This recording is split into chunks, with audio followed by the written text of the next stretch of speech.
Welcome to Open Door. And for many of you, you know my voice and video, but today's not video, it's voice only. So lucky you. Just a few housekeeping ideas for you. Many of you know that my book, Resilient Tools for Getting Up After Life Knocks You Down, was released on February the 24th. But much to my own horrors, when I got a copy of it, I opened it up and there were incredible formatting issues with this. So obviously I called the publisher and I said, gosh, somebody didn't check their work. And I remained calm and civil and all that stuff. And about a week and a half later, they had to have meetings, talk about all of this. And they've gone and they pulled the book, and now the book has now been relaunched, if you will. So for those of you who have the early edition or a former edition, an older edition with those formatting issues, if you would email me at weffler@epbfi.com and let me have your address. I will replace your book at no cost to you. I know that I don't know how many dozens of books have sold, but I know that there's many out there, and because Amazon Publishers lets me know of that. On second piece of housekeeping information for you is that on Sunday, April the 14th, from 2 to 4 in the afternoon, Krista and I are hosting an open door book signing garden party out on our property in Appleton, Tennessee. And if you are in the neighborhood, I've had some people say, gosh, I'm going to jump on my motorcycle and join you. And I said, hey, you do that. Come out to our house, 11936 McGee Road, and that's Appleton, Tennessee 37302. And at some point in time, I'll have a graphic and a picture for you on that. But wanted to let you know so you can plan in advance. It's a couple weeks after Easter. So we're looking forward to doing that. And it's going to be an informal drop in, drop out. I'm not going to have a teaching, or I'm probably going to have some words to share. But let me just say one other thing about this false start that I had with the book. Obviously, when I got my copy, I was really disappointed to use one word, and it took a while for them to work through all of that. And I just want to encourage people, when you work on something for an extended period of time and think that it's in the can or it's a done deal, and it turns out not to be. I really want to encourage you to at least count to 10 or do whatever you need to do. But things have a way of working out. Sometimes it's not always in our timing, but I just wanted to share that. So I'm going to be doing something different today. Surprise, surprise. In my book, Resilient, I have my email address in there, and I've already mentioned that to you already. weffler@epbfi.com. And I've been getting questions or statements from readers, and I've also been getting some Facebook comments as well. And I always feel a little bit guilty in getting these because I'm thinking, gosh, people need to hear some of this stuff. And when I had that thought enter my mind, other people need to hear this, I thought, wait a second, that's a show. That's a podcast. So today we're going to spend about 20 minutes, and I'm simply calling this Answers to Questions. None of these are mine. These are all a sampling of questions or statements that have come to me in the over this last month. And so these are in no particular order. But I'm just going to begin, and here's the first one. It's kind of an easy one, if you will. And this particular reader said, "How did you come to begin to write on the topic of the resilient life?" And I actually talk in the book about the beginnings of the book, and I'm sure that this person has, but they still wanted to hear more information. So very quickly, I was part of a national think tank of about a half a dozen people all over the United States, and we were researching the subject of trauma. And I was the token educator. I was teaching at Lee University at the time, and as we continued in our conversation, I was asked, Bill, would you put together a prospectus or an outline if a book was to be written, a faith-based book on trauma? Would you do that? And so I had previously published 10 years ago now a counseling book, and so I put together this outline for the group of now friends. And when I came back and when we came to talk about the issue of trauma and what would that look like, there was a very strong consensus that this was a very intense topic. And I said, this is where our world lives today. The reality of anxiety and the different expressions of anxiety disorder are part and parcel of where we live. And yet there was this a sense of a pushback on writing a book on trauma. But the theme of resilience came back time and time again. And so I was then asked, would I put together an outline, or what would a book look like if a book came out? Again, a faith-based book on how do you get your life back after you've gone through disappointment or lost, anything of significance. And so I did that. And so I came together with, put together an outline, and in that outline included a research component part. And in the book, there is a chapter that reveals the results of interviews. Actually, it was a sampling. It was a questionnaire of over 400 people on resilience and how those people got their life back. And so that's an example of part of the book. So they signed off on that, and I got to work on it. And part of any book project is going to include graphic design. And so if you were to see the book cover, and I'm thinking that you're probably going to have a shot at seeing that cover, if not today in an episode upcoming, you would see a tree that is growing out of a rock. It's very bright and colorful front cover. And I had one person who's living in Idaho, and they got hijacked in a sense, and they ended up doing research on trees that grow out of rocks. And she ended up writing me back, telling me about a specific national park where a specific species of pine tree actually grows out of rocks.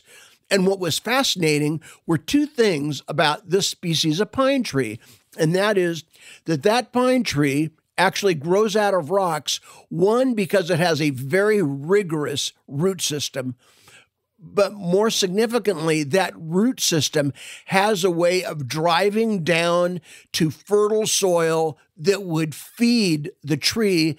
And in fact, it is the soil and the root system that allows the tree to flourish. There's a clear teaching there that everything that we see, there often is a systemic system to that. So check out the cover of Resilient. That's the backstory on that. And that's my quick answer to the question on how did I ever begin to start this. So here's a second question for you. I have not completed reading your book yet. And frankly, I can only read a little bit at a time because of its content. Can you identify 3 ideas that you think are important about resiliency that are personally helpful for you? By the way, I am going through a divorce after being married for over 20 years. That's one of my readers. And obviously she identifies herself as still going through that. And so I'm going to tailor my response I mean, I could spend the rest of the podcast just talking about that, quite frankly. But one of the things that I would say during a tragic time, particularly loss of relationship, is to go slow. Is to go slow. This is not a time to be making major decisions.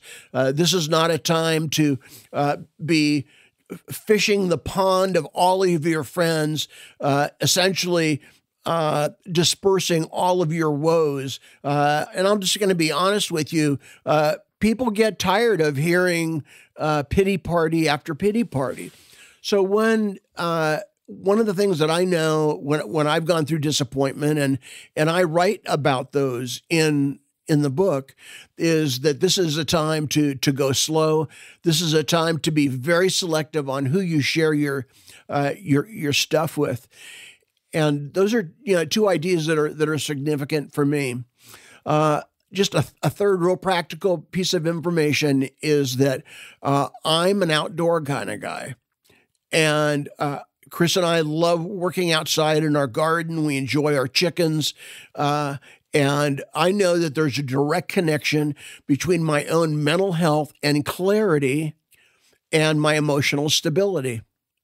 And for female listeners, I would say this to you, that we know that with women, there is a direct connection between a lack of sunlight and depression. So for this reader in particular, and this is a female who's going through a divorce, one of the things that I would encourage her to do is to get outside, go for a brisk walk as best you can. Here's a third question. And I have a sheet in front of me, and I'm literally reading these off to you. This person writes, I try to be a follower of Jesus and am active in my own church. You talk about accepting reality and the importance of surrendering to God's plan in your life. How do you do this personally? Well, one of the things I really appreciate about this question is that the reader says that they try to be a follower of Jesus. And I want to begin to answer this question in this way. And this is a hard way of beginning, but I think that a lot of people see themselves as a whole lot more mature than they really are. This person admits that they try to be a follower of Jesus and that they are active in their own church. But the reality is that when life knocks you down, it's going to be in those situations that do not necessarily break a person, but really reveals a person on who they really are. So in answer to this specific question about how do I surrender to God's plan, I'm just going to be absolutely transparent here. Sometimes I surrender partially. Sometimes I surrender with conditions. And quite frankly, neither one of those is authentic surrender. I think that there's times in our life that things do not go well. There's going to be no answers, viable answers, concrete answers to a specific loss or challenge. And some of those things we're actually going to die never having an answer to. I think of several situations that I've heard recently and within the last couple of years. Premature death of a child would be one of those. There's no easy answer to that, but there are people that will be authentic with you and real with you and allow you to grieve and to go through your stuff. I personally believe that all losses need to be grieved. Kristen made a comment to me now many years ago. She said when people talk about loss, they talk about loss of job or loss of relationship, loss of something of significance. But she went on to say that, and I agree with her, that there's also the loss of a dream,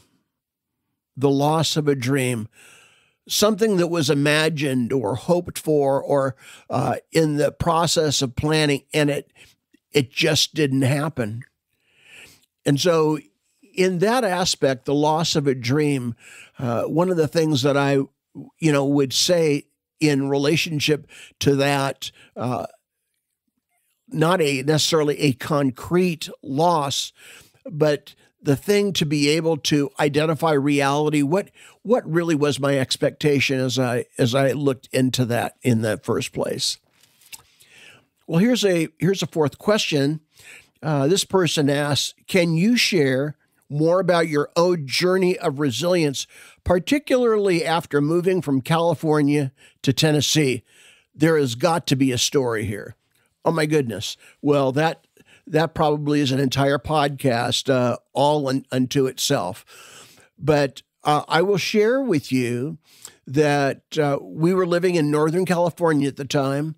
I had become a senior pastor, and during a very, very painful time in my church's life and in my life, I really felt as though the Lord said, resign your position and trust me for the future. Now, part of that backstory in my resignation was that during that time, Chris had gone through several surgeries for facial cancer. Also during that time, in a dream, the Lord revealed to me that there was a pedophile in my church. And I dreamt the entire next day of what was going on. And so when I got into my office that following day, I asked my secretary, I said, what's my day like? And she said, well, you have all these counseling appointments today. And I thought, well, when's the last one? She goes, well, was it like at 4:00? And so I went through my day and I had all those appointments. And in my dream, I was sitting at my desk. It was at the end of the day, and there was a knock on the side door to my office. And, I had my own office, and being a senior pastor, I had my own private entrance, if you will. But there was a knock on the door, and walking through the door was that pedophile. And I didn't say a word to him, but when he walked in my office, he simply said to me, so what are you going to do? What are you going to do? Now, I don't know where my listeners at in regard to that somebody of this disturbed nature would have discernment, but they do. And I looked at him and I said, Dan, you're going to leave here in a few minutes, and you need to get your life in order, because after you leave, I'm calling the sheriff's department. And so I did. And for the next almost year, that process that ended up in a court trial, and I was the first witness called, and between Chris's cancer and that pedophile, I was exhausted. I was absolutely whipped, if you will. And one of the things that I would specifically to answer this question on my own journey of resilience, and specifically from moving to California to Tennessee, and there's so much to that story, that at times, some of our greatest times of resilient living will take place when we are in transition. And we were definitely in transition. Boy, I just really got to stop, answering that question for right now. Maybe I'll come back to that in another podcast. But very specifically, the resiliency that was needed to bounce back from facial cancer, from a court trial, to incredible disappointment, and then feeling as though the Lord said to us, you need to move to the southeastern part of Tennessee. We had never been to Tennessee before. We had no family. We had no friends. We had no job. It was a radical step of faith. And when I share that, even today, even as I speak right now on this podcast, and it's 22 years later, I'm still shocked at that story. And it's I've greatly shortened it for the purpose of time. Well, let me answer this last question. And here it is. And this person's being very honest. And by the way, many of these questions that I've received, I don't know these people at all. But here's the statement. I struggle with trusting people. You say that control is a fantasy. And frankly, I did not like it when you wrote that in your book. Can you say more about how a person can learn to not be a control freak? Again, I don't trust hardly anybody. Maybe you need to write an entire book on this topic for me. I thought that was kind of interesting. So again, the topic is being a control freak, and they quote me, and I do say this in the book, that control is a fantasy. When my own mom died, and I did her service, and gosh, today's March 14th, and it was right around this time that we had her service, and I stood before her casket right there in the mausoleum before they slid it into the wall. And I tapped on her casket and I said, Mom was a control freak. And there was probably like 20, 25 people, all family or very, very close friends. And I said, but if Mom could talk today, one of the things that she would say is that this aspect of life cannot be controlled. And that would be absolutely true. I have learned that people who are bent on trying to control situations approach life that way because there was a time in their life that they thought that they were safe. They thought that they were in a relationship or a setting where they couldn't get hurt, and they got taken advantage of. I'm thinking of child abuse in particular, to use a graphic example. And when that happens, when a loss takes place, particularly in a place of safety, a person, without knowing it, makes a vow or a promise. And that vow or promise sounds like this: I will never, hear that absolute, I will never allow myself to be put in a situation like this again. And so when I meet a person, or I'm counseling with a person who is trying to control their life, their environment, even a counseling setting, I have a sense, it's been my experience, that this is not an indictment against me, but they are making a historical comment.